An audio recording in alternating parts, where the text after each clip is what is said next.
నమస్తే, welcome to క్యూనిస్. నేను మీ మధు. నేను రాజు. మిత్రులారా, చాలా కాలం తర్వాత ఫామ్ హౌస్ నుండి ఇంటికి నిన్న నందినగర్ నివాసానికి కేసీఆర్ చేరుకున్నారు. ఎందుకంటే ఈరోజు బీఆర్ఎస్ భవన్లో పార్టీ ముఖ్య నేతలతోని పార్టీ మీటింగ్ ఉంది కాబట్టి ఈరోజు ఆ మీటింగ్కి కేసీఆర్ కూడా హాజరు కాబోతున్నాడు. కేసీఆర్ నేతృత్వంలో మరోసారి బీఆర్ఎస్ పార్టీ సమావేశం అయితే బీఆర్ఎస్ భవన్లో జరగబోతున్నది. తర్వాత ఎల్బీ స్టేడియంలో నిన్న రేవంత్ రెడ్డి గారు సెమీ క్రిస్మస్ వేడుకలు నిర్వహించారు. సో ఇట్లున్నాయి వార్తలు. దీనికి సంబంధించి ఏ పేపర్ ఏమేమి వార్తలు ఉంది అనేది మనం ఒకసారి తెలుసుకునే ప్రయత్నం చేద్దాం. ముందుగా వెలుగు దినపత్రిక చూసుకుందాం. వేరే మతాలను కించపరిస్తే శిక్షించేలా చట్టం త్వరలో తెస్తాం, సీఎం రేవంత్ రెడ్డి అంటున్నారు. మైనార్టీల హక్కులకు భంగం కలిగితే అండగా ఉంటాం. సంక్షేమ పథకాల్లో దళితులు, గిరిజనులు, మైనార్టీలకు అధిక ప్రాధాన్యతమిస్తాం. యేసుప్రభు బోధనల స్ఫూర్తితో పాలన సాగిస్తున్నాం. డిసెంబర్ నెల కాంగ్రెస్కు మెరాకిల్ మంత్ అని వెల్లడి. ఎల్బీ స్టేడియంలో ప్రభుత్వం తరపున క్రిస్మస్ వేడుకలు అయితే జరిపినారు. సో నిన్న ఎల్బీ స్టేడియంలో క్రిస్మస్ సంబంధించి వేడుకలు అయితే జరిపినారు. అందులో కొన్ని కీలక వ్యాఖ్యలు అయితే చేసినారు అనమాట. సో ఎవరైనా సరే మతం గురించి, ఇతరుల మతం పైన దూషిస్తే కనుక ఖచ్చితంగా కఠినమైన శిక్షలు వాళ్ళకు పడేలా చట్టాలు అయితే తీసుకొస్తామని చెప్పేసి రేవంత్ రెడ్డి అయితే కొన్ని వ్యాఖ్యలు అయితే చేస్తున్నారు. రావాలి, అసొంటి చట్టం రావాలి ఖచ్చితంగా. ఎందుకంటే ఈ నడుమ ఈ మత పోళ్ళు ఆ మత పోళ్ళని తిట్టుడు, ఆ మత పోళ్ళు ఈ మత పోళ్ళని తిట్టుడు, వీళ్ళిద్దరికి పోటీలు అయిపోయినాయి. మీ మీ మీ మతానికి సంబంధించి మీ పాడదన ఏందో మీరు చేసుకోరు, మీ పూజలు ఏందో మీరు చేసుకోరు, ఎవరు లాలి చేసుకుంటారు. ఇది లౌకిక దేశం, సెక్యులర్ కంట్రీ. ఎవరి స్వేచ్ఛ వాళ్ళకు ఉంటుంది. ఏ మతాన్నైనా స్వీకరించవచ్చు, ఏ మతంలోనైనా బతకొచ్చు.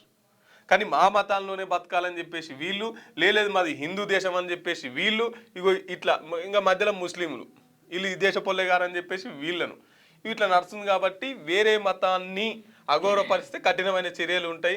అటువంటి చట్టాన్ని తీసుకురావాలి. ఖచ్చితంగా అది అమలు 100% ఇంప్లిమెంట్ జరగాలి.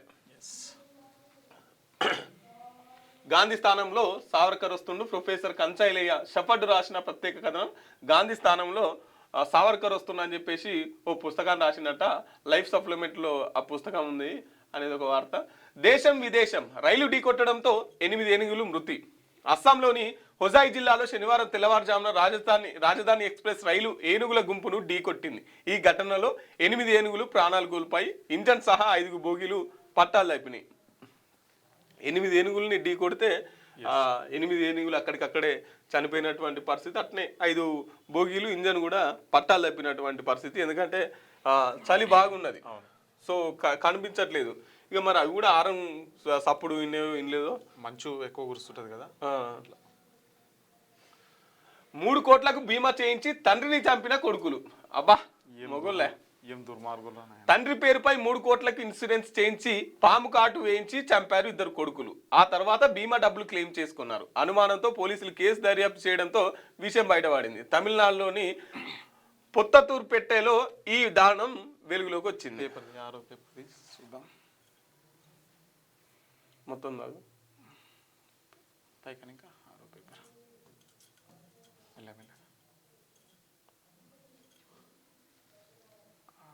ప్రియురాలి తండ్రి ఖర్చులు తిరిగి పెంచండి అట. చెన్నై హైకోర్టులో అబ్బాయి ఉంటాయి కేసులు. ఇంకొంచెం ఇక్కడ రైట్ వీళ్ళే అనమాట. చెన్నై 3 కోట్లకు బీమా చేయించి తండ్రిని చంపిన కొడుకులు. పాముతో కాటు వేయించి హత్య. తమిళనాడులో తిరువల్లూరులో దారుణం. 2 కొడుకులను సహా 6 అరెస్ట్ చేశారంట. బీమా డబ్బుల కోసం సొంత తండ్రినే పాము కాటుతో చంపించారు 2 కొడుకులు. మానవత్వానికి మచ్చలాంటి ఈ ఘటన తమిళనాడు రాష్ట్రం తిరువల్లూరు జిల్లాలోని పొత్తతూర్పేట గ్రామంలో చోటు చేసుకుంది. ఈపీ గణేశన్ 56 సంవత్సరాలు ఉంటాడు అనే వ్యక్తి ప్రభుత్వ పాఠశాలలో ల్యాబ్ అసిస్టెంట్గా పనిచేస్తున్నారు. అక్టోబర్ నెలలో ఆయన అకస్మాత్తుగా తన ఇంట్లో మరణించాడు. పాము కాటు వల్ల మరణించాడని కుటుంబ సభ్యులు చెప్పడంతో పోలీసులు ఆ మేరకు కేసు నమోదు చేశారు. ఆ తర్వాత తండ్రి పేరిట ఉన్న పలు ఇన్సూరెన్స్ పాలసీలు డబ్బులను కొడుకులు క్లెయిమ్ చేశారు. గణేశన్ వాస్తవ ఆర్థిక స్థితి కంటే అధిక విలువ గల ఇన్సూరెన్స్ పాలసీలు తీసుకున్న కొడుకులపై బీమా కంపెనీలకు సందేహం వ్యక్తం చేశారు. కొడుకుల ప్రవర్తన కూడా అనుమానాస్పదంగా ఉండడంతో కంపెనీల ప్రతినిధులు పోలీసులకు ఫిర్యాదు చేశారు. పోలీసు ఉన్నతాధికారులు, Tiruvallur superintendent of police Vivekananda Shukla పర్యవేక్షణలో స్పెషల్ ఇన్వెస్టిగేషన్ టీంను ఏర్పాటు చేశారు. దర్యాప్తులో గణేశన్ ఇద్దరు కొడుకులే ఆయనను హత్య చేసినట్లు తేలింది. ముందస్తు ప్లాన్ ప్రకారమే వారు తండ్రి పేరుపై అధిక విలువ గల పలు ఇన్సూరెన్స్ పాలసీలు తీసుకున్నారు. వాటికి వారే నామినీలుగా ఉన్నారు. హత్యకు పాము కాటు ప్రమాదంగా చూపించాలని ప్లాన్ చేశారు. ముందుగా ఒక నాగుపామును తీసుకొచ్చి తండ్రి నిద్రపోతున్న సమయంలో కాలుపై కాటు వేయించారు. వెంటనే ఆసుపత్రికి వెళ్లడంతో అతను ప్రాణాలతో బయటపడ్డాడు. దీంతో వారం రోజుల తర్వాత రెండో ప్రయత్నం చేశారు. ఈసారి అత్యంత విషపూరితమైన కట్లపామును తీసుకొచ్చి గణేశన్ నిద్రపోతున్న సమయంలో అతని మెడపై కాటు వేయించారు. అనుమానం రాకుండా ఉండేందుకు ఆ తర్వాత ఆ పామును వారే ఇంట్లో చంపేశారు. తండ్రిని ఆసుపత్రికి తీసుకెళ్లడంలో కూడా కావాలనే ఆలస్యం చేశారు. నేరానికి పాల్పడిన ఇద్దరు కొడుకులతో పాటు వారికి పామును తీసుకొచ్చి ఇచ్చి ఇంట్లో ఎవరికి అనుమానం రాకుండా సీన్ క్రియేట్ చేసిన 4 ఫ్రెండ్స్ను కూడా పోలీసులు అరెస్ట్ చేసిరంట. సో ఇగో ఇంత పెద్ద దుర్మార్గులు ఉన్నారు చూడు. అంటే ఇన్సూరెన్స్ పాలసీ కోసం వాళ్ళ సొంత తండ్రినే ఇద్దరు కొడుకులు పక్కా ప్లాన్ వేసి చంపేసిరు. ఇగో వీళ్ళే ఆ మహానుభావులు కన్న తండ్రిని ఇన్సూరెన్స్ పైసల కోసం చంపేసిరు.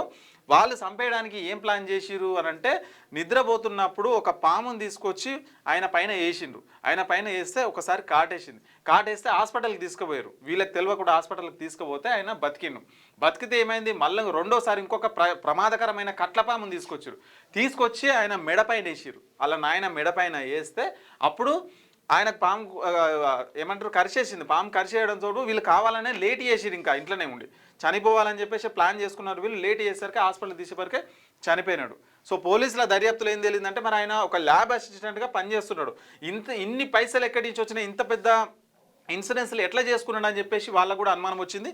ఈ కొడుకుల పైన కూడా అనుమానం రావడంతో ఇన్సూరెన్స్ కంపెనీలు పోలీసులకు ఫిర్యాదు చేస్తే మొత్తం బండారం అంతా కూడా బయటపడ్డది. ఇగో ఇట్లా ఉంది పరిస్థితి.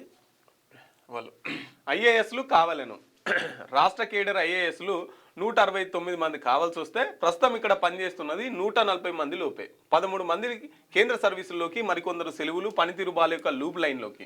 జూనియర్లకు తప్పని కీలక శాఖలు. కొన్నింటిని ఐఏఎస్ల కొరతతో పాలనపై ఎఫెక్ట్. రాష్ట్రాన్ని సివిల్ సర్వెంట్ల కొరత తీవ్రంగా వేధిస్తున్నది. ఐఏఎస్లు సరిపడలేకపోవడంతో పాలనపరమైన సమస్యలు తలెత్తుతున్నాయి. రాష్ట్ర విభజన సమయంలో కేటాయించిన స్ట్రెంత్ను పెంచకపోవడం, జిల్లాల సంఖ్య పెరగడం, హైదరాబాద్ విస్తరించడం, సంక్షేమ పథకాలు అమలులో ప్రభుత్వ ప్రియారిటీ మారుతుండడంతో ఐఏఎస్లకే అదనపు బాధ్యతలు అప్పగించాల్సిన పరిస్థితి నెలకొన్నది. కీలక శాఖల కార్యదర్శులు వ్యవహరిస్తున్న సీనియర్ ఐఏఎస్ అధికారుల్లో చాలా మంది ఏకకాలంలో 3-4 శాఖలు పర్యవేక్షిస్తున్నట్టు తెలుస్తున్నది. దీంతో ఫైళ్ల క్లియరెన్స్ లో జాప్యం జరుగుతున్నది. ఏపీ క్యాడర్కు చెందిన ఐఏఎస్లు వెనక్కి వెళ్లాల్సి రావడం, కేంద్ర సర్వీసులకు పలువురు డిప్యూటేషన్లపై వెళ్లడంతో జూనియర్లకు కీలక శాఖలను అప్పగించడం తప్పడం లేదు. ఇక సివిల్ సప్లై, విజిలెన్స్ వంటి పలు శాఖలను ఐఏఎస్లతో ప్రభుత్వం నెట్టుకొస్తున్నది. సరిపడా కలెక్టర్లు లేరంట. జిల్లాకు కలెక్టర్ ఉండాలి కానీ లేరు. సరిపడా కలెక్టర్లు లేక ఒక్కరికే 3-4 కలెక్టర్ల పని అప్పచెప్తున్నారు. ఇక మరి దీంట్లో జాప్యం జరగమంటే ఎందుకు జరగదు?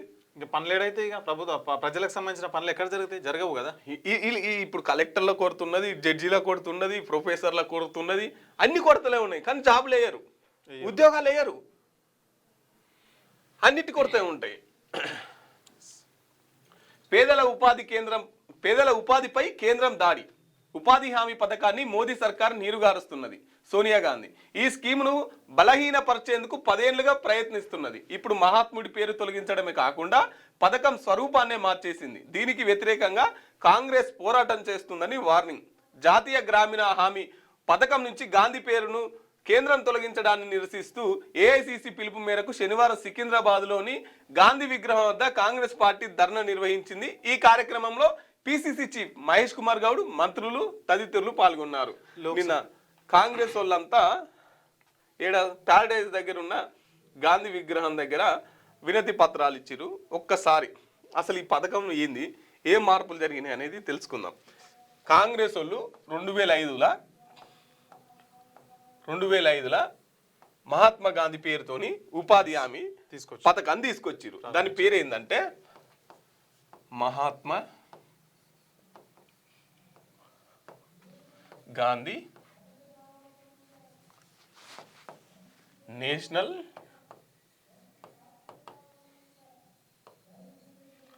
Rural employment guarantee act.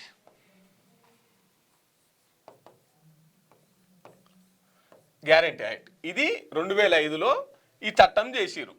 ఏమని చట్టం ఎందుకోసం చేసిరంటే గ్రామంలో చాలా నిరుద్యోగం ఉన్నది, పేదరికం ఉన్నది, కాబట్టి వాళ్లకు మనం పని అప్పచెప్పి వాళ్ళకు కొంత ఆసరైదాం అని చెప్పేసి సంవత్సరానికి 365 రోజులు, 365 రోజులలో 265 రోజులు పొలం పనులు, తర్వాత వాళ్ళ సొంత పనులు, ఇంకేమైనా పనులు చేసుకున్నా కూడా కనీసం ఒక 100 రోజులన్నా వీళ్ళకి పని అప్పచెప్పాలి. ఇది కేంద్రమే డైరెక్ట్ పైసలు ఇవ్వాలి. కేంద్రం గ్రామాలను అభివృద్ధి చేసేందుకు ఈ పథకం తీసుకొచ్చింది.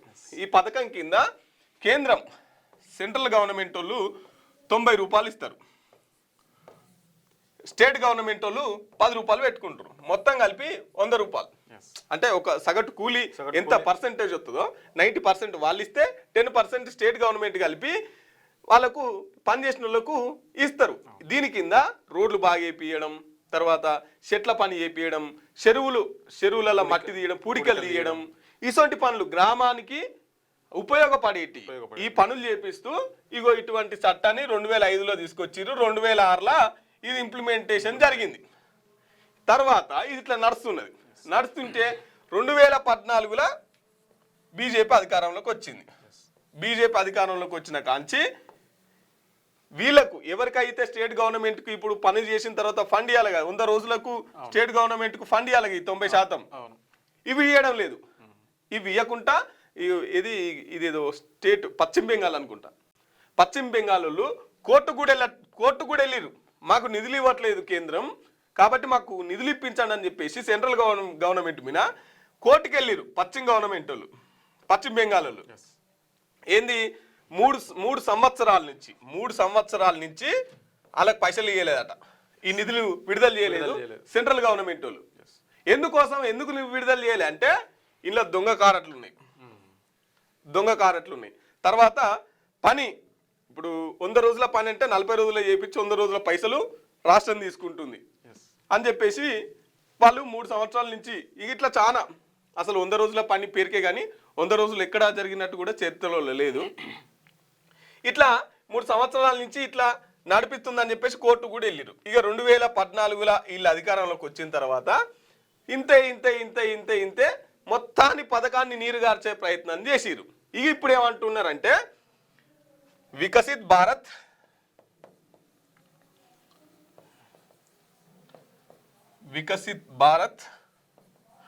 ఫర్ రోజ్గార్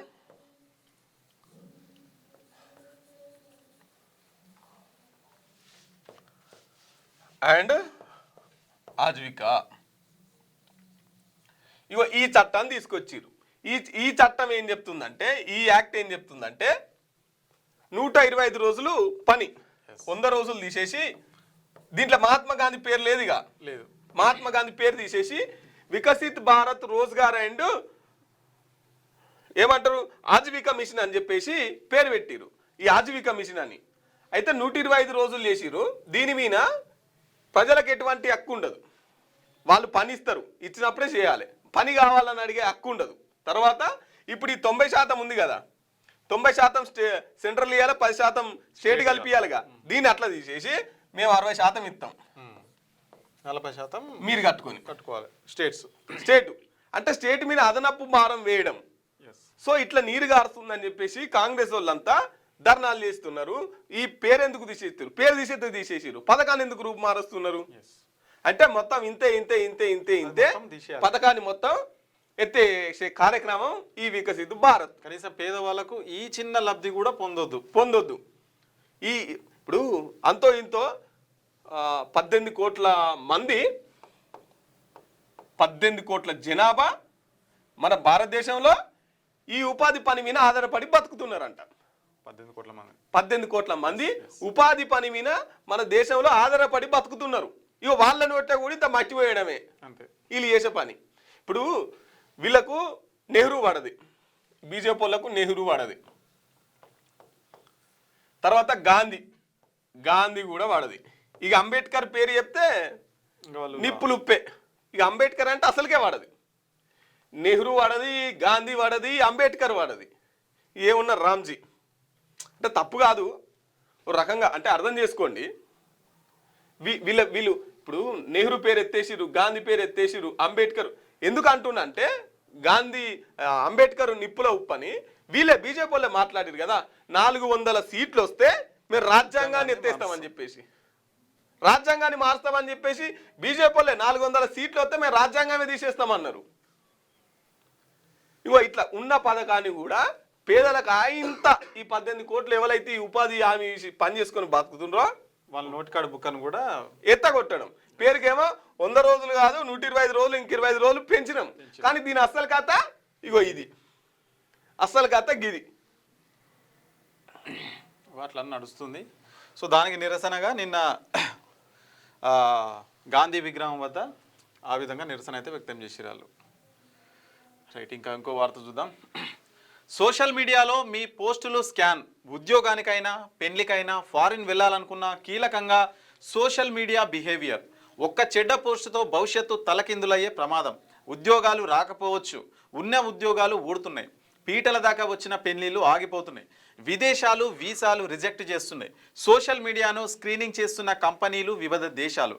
చెడు కంటెంట్ పెట్టకుండా బాధ్యతగా ఉండాలంటున్న టెక్ నిపుణులు. ఫేస్బుక్, ఎక్స్, ఇన్స్టాగ్రామ్ వేదికగా ఏదైనా సోషల్ మీడియాలో యూత్ ట్రెండ్ సెట్ చేస్తున్నది. ఒక్క యువతైనా మధ్య వయసు వాళ్ళు కూడా దాంట్లో మునిగి తేలుతున్నారు. రీల్స్ చేస్తున్నారు, పోస్టులు పెడుతున్నారు. వాటిలో మంచివి ఉంటున్నాయి, చెడ్డవి ఉంటున్నాయి. మంచివైతే పర్వాలేదు, చెడ్డు పోస్టులు అయితే ఇబ్బందులు పచ్చిపడుతున్నాయి. ఒక్క బ్యాడ్ పోస్టు మీ భవిష్యత్తునే తలకిందులు చేస్తున్నది. పెళ్లిళ్ళు ఆగిపోవచ్చు, ఉద్యోగాలు రావాల్సిన ఉద్యోగం రాకపోవచ్చు, అమెరికా వెళ్ళాలన్న కల చెక్కుపడవచ్చు. సో ఇప్పుడు మనం ప్రస్తుతం మొత్తం కూడా సోషల్ మీడియా మీద నడుస్తుంది మన జనరేషన్ మొత్తం.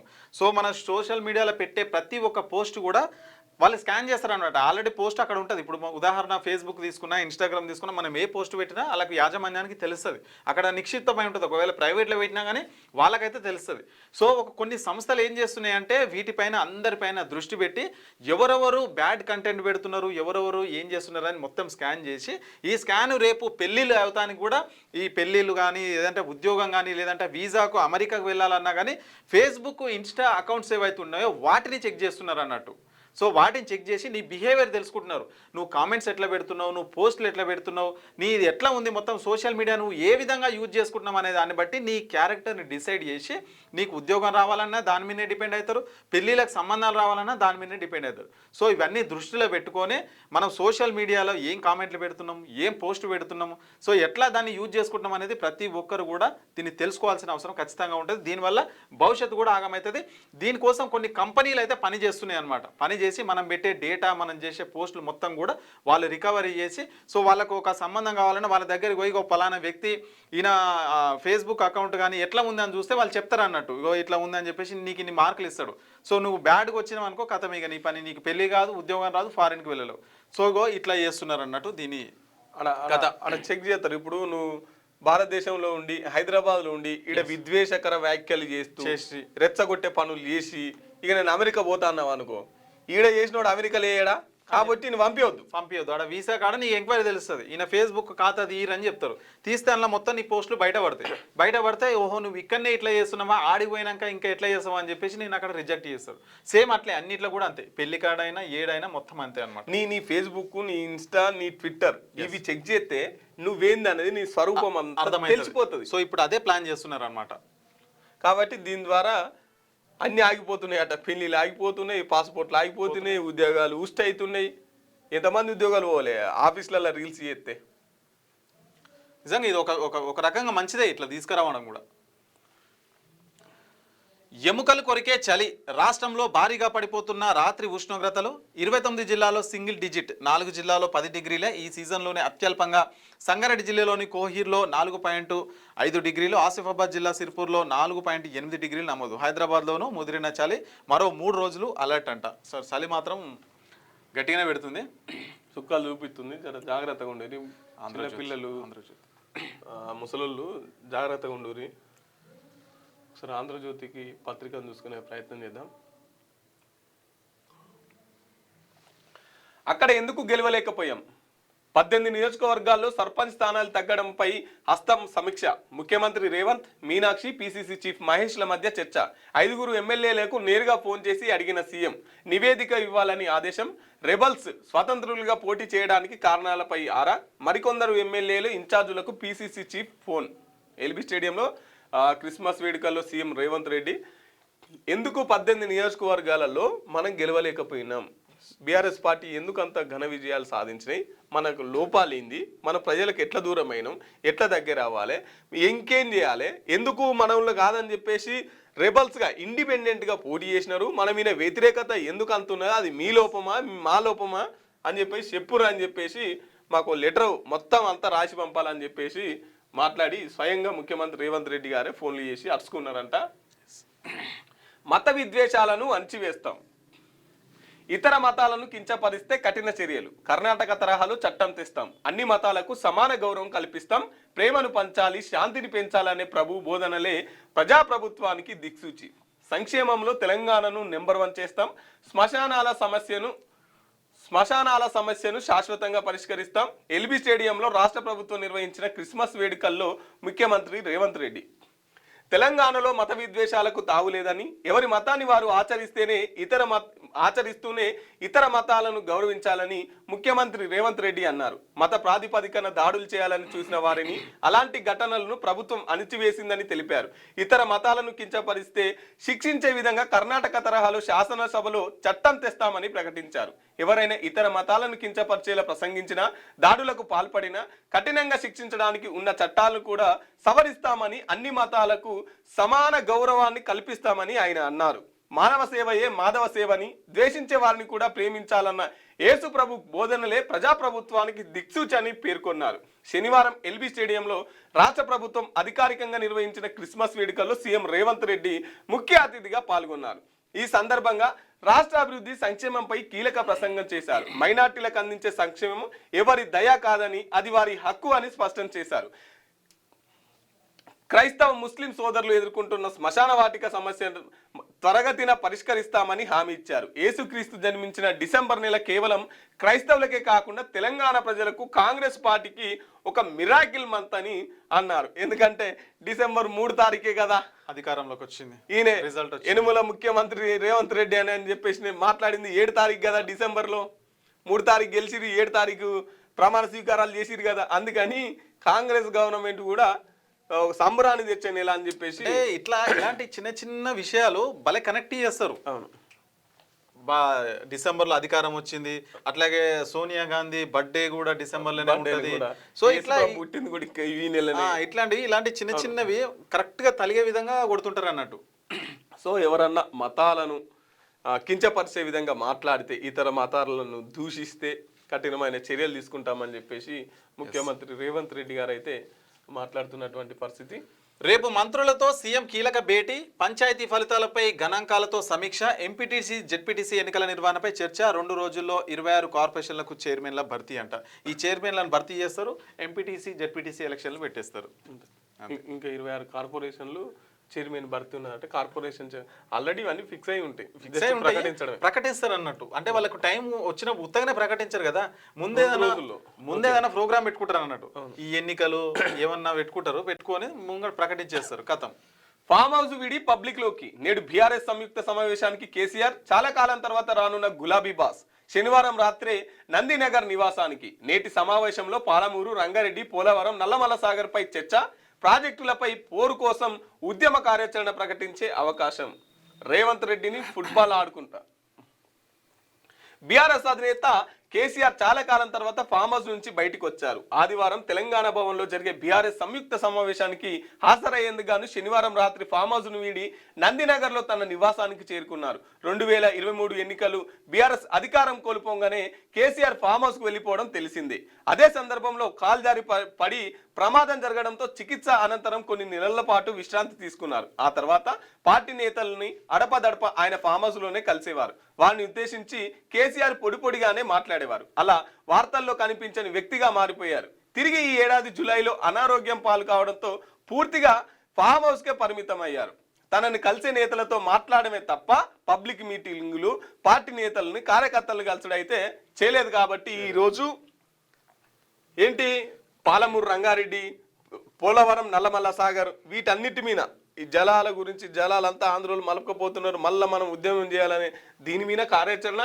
అట్లాగే సర్పంచ్ ఎన్నికల్లో, తర్వాత రేపు జరగబోయే జెడ్పీటీసీ ఎంపీటీసీ ఎన్నికల్లో దిశానిర్దేశం చేయడానికి ఈరోజు సంయుక్త సమావేశం, బీఆర్ఎస్ పార్టీ సంయుక్త సమావేశం అయితే ఏర్పాటు చేసుకుంటున్నారు. చూడాలి మరి సారు ఎటువంటి దిశానిర్దేశం చేస్తాడనేది.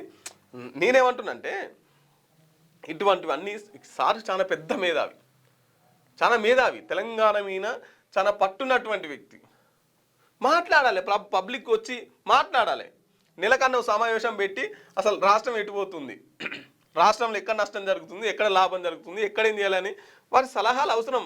10 ఏళ్ళు రాష్ట్రాన్ని పరిపాలించినటువంటి వ్యక్తి మాట్లాడాలి, ప్రజల తరఫున మాట్లాడాలి. ప్రతిపక్ష నేతగా ఉండి మాట్లాడాలి కదా. ఏమంటున్నాడు కేటీఆర్, ఏమంటున్నాడు, మీరు సర్పంచులుగా ఓడిపోయినా సరే ఇంటికి పోయి అందరు దండం పెట్టిరారు, ఎందుకంటే ఎవరు ఓటేసిరో ఎవరు ఓటేయలేదో తెలియదు, కానీ ఓడిపోయినా సరే మీరు ప్రజలలోనే ఉండుర్రి.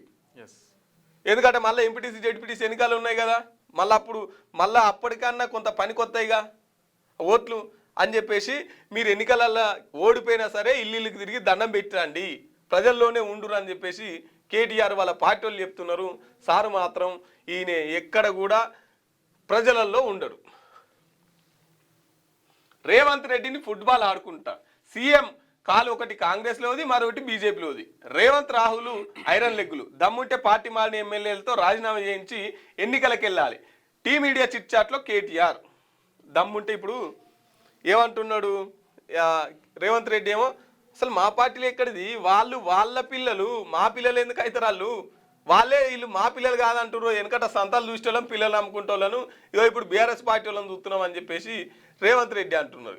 ఇక వీళ్ళు ఎడముఖం పెడముఖం, వాళ్ళది ఏ పార్టీలు ఉన్నావో మాకే తెలియదు, అంతే, మేము ఏ పార్టీలు ఉన్నావో మాకే తెలియదు. పుసుకున్న పోయి ఇప్పుడు ప్రెస్ మీట్ అయ్యిందనుకో, ఏదైనా మీటింగ్ అయిందనుకో, వీళ్ళు ఏ కండవ కప్పుకోవాలి, ఏ కండవ కప్పుకోవాలో వాళ్ళకే తెలియదు, ఏ పార్టీలు ఉన్నావో వాళ్ళకే తెలియదు.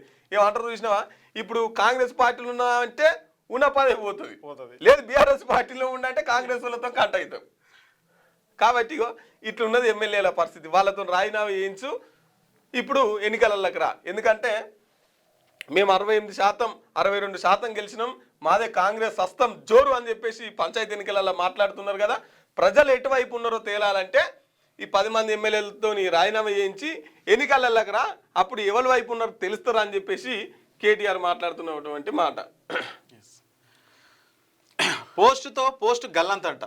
సోషల్ మీడియా పోస్టులతో విదేశాల్లో భారతీయులకు తిప్పలు, ప్రభుత్వానికి మతాలకు వ్యతిరేకంగా ఉంటే వెనక్కి పంపుతున్న వైనం. అమెరికా, యూకే, గల్ఫ్ దేశాల కొరడా ఈ ఏడాది వెనక్కి పంపిన భారతీయుల సంఖ్య 3,000కు పైనే. డిజిటల్ చరిత్ర తవ్వేందుకు ప్రత్యేక కన్సెంటీల సేవలు. సో ఇందాక మనం చెప్పినాం కదా, సో అదే అనమాట. సో మనం పెట్టే పోస్టు ప్రతి ఒక్కటి కూడా అంతా ఆన్ రికార్డులో ఉంటుంది. ఏ పోస్ట్ అయినా సరే వాళ్ళందరూ కూడా వెలికి తీసి మన చరిత్ర మొత్తం కూడా వాళ్ళైతే బయట పెట్టే ప్రయత్నం అయితే చేస్తున్నారు. ఉపాధిపై బుల్డోజర్, ఇది కోట్లాది మంది పేదల ప్రయోజనాలపై దాడి, పథకాన్ని నీరుగార్చేందుకు 11 ఏళ్లుగా ప్రయత్నాలు, కేంద్రంపై సోనియా ఫైర్, ఉపాధి హామీ పథకం పేరు మార్పుపై కాంగ్రెసు నిరసనలు.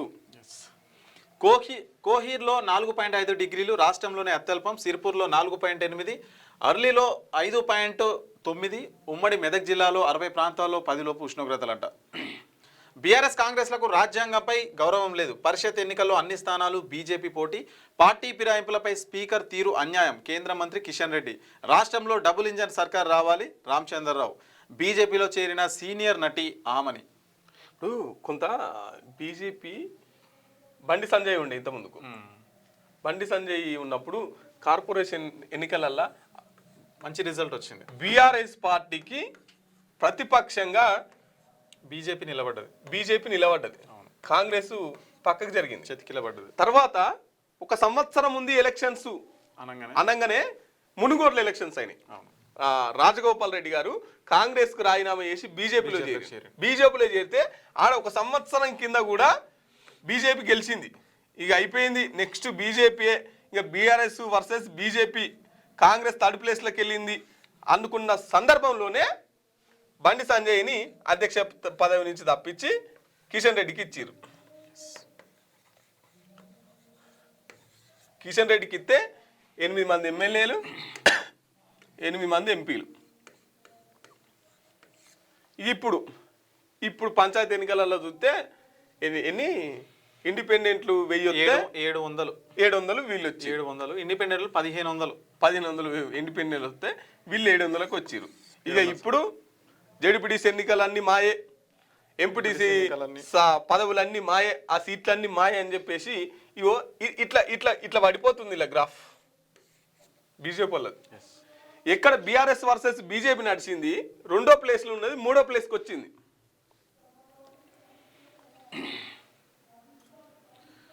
ముఖాముఖి విచారణ ఫోన్ ట్యాపింగ్ కేసులో ఇప్పటివరకు అరెస్ట్ అయిన వారితో కలిపి ప్రభాకర్ రావును ప్రశ్నించిన సిట్ అధికారులు, రంగంలోకి ప్రత్యేక బృందం, సీన్ టు సీన్ మళ్ళీ దర్యాప్తు. చెప్పినా కదా నిన్ననే, సీన్ టు సీన్ మళ్ళీ దర్యాప్తు చేస్తారు. ఎందుకంటే సజ్జనార్ నేతృత్వంలో కొత్త టీం ఏర్పాటు చేసి మళ్ళీ మొదటి నుంచి తీసుకొస్తారు. సో రంగంలోకి ప్రత్యేక బృందం, సీన్ టు సీన్ మళ్ళీ దర్యాప్తు. ఈ వ్యవహారంలోకి శ్రవణ్ రావు ప్రవేశంపై విచారణ, 2 మాజీ మంత్రుల పాత్ర పైన ఫోకస్ అయితే ఉందంట. ఇది ఏముండదు ఇక, గిట్టే ఉంటుంది ఇక. ఇక ఆధ్యాత్మికతే మనకు దిక్సూచి, మానవాళి సమస్యలకు భారత ఆధ్యాత్మిక వారసత్వంతో పరిష్కారాలు, యువత నైపుణ్యాలతోనే దేశ భవిష్యత్తు. బ్రహ్మకుమారిస్ కార్యక్రమంలో రాష్ట్రపతి ద్రౌపది ముర్ము, మానవాళికి సరైన మార్గాన్ని చూపే దిక్సూచి ఆధ్యాత్మికతేనని రాష్ట్రపతి ద్రౌపది ముర్ము అన్నారు. నేటి ప్రపంచం ఎదుర్కొంటున్న పర్యావరణ సమతుల్యత వంటి అనేక సవాళ్లకు భారత ఆధ్యాత్మిక వారసత్వం పరిష్కారాలు చూపిస్తుందని అయితే తెలిపారు. సో ఇది. ఇక కౌశల్ వికాస్లో అక్రమాల పర్వం, శిక్షణ ఇవ్వకుండానే సర్టిఫికెట్లు, అకౌంట్లు, నెంబర్లు, ఫోటోలు కూడా నకిలీవే. 2015-22 మధ్య బీహార్, యూపీ సహా పలు రాష్ట్రాల్లో భారీ ఎత్తున అక్రమాలు. కౌశల్ వికాస్కు 14,450 కోట్ల నిధులు, 1.1 కోట్ల మందికి శిక్షణ ఇచ్చినట్లు రికార్డులు అయితే ఉన్నాయంట. మరి కౌశల్ వికాస్లో అక్రమాలు అయితే భారీగా జరుగుతున్నాయంట. సో ఇదే దిశ పెట్టేసి, ఇది ఆంధ్రజ్యోతి పత్రిక దిశ. జూమ్ చేస్తా ఒక నిమిషం. శుభ్మన్ గిల్ పై వేటు, వైస్ కెప్టెన్ గా Akshay Patel. T20 world cup భారత జట్టు ప్రకటన, 15 మందితో కూడిన T20 టీంను ప్రకటించిన బీసీసీఐ. ఓపెనర్ గా శాంసన్ కు ఛాన్స్, తిరిగి జట్టులోకి వచ్చిన Ishan, Rinku Singh. One day test cricket captain Gill పై వేట్ అయితే పడిందంట. T20కి సంబంధించిన టీం కూడా మొత్తం రెడీ అయిపోయిందంట.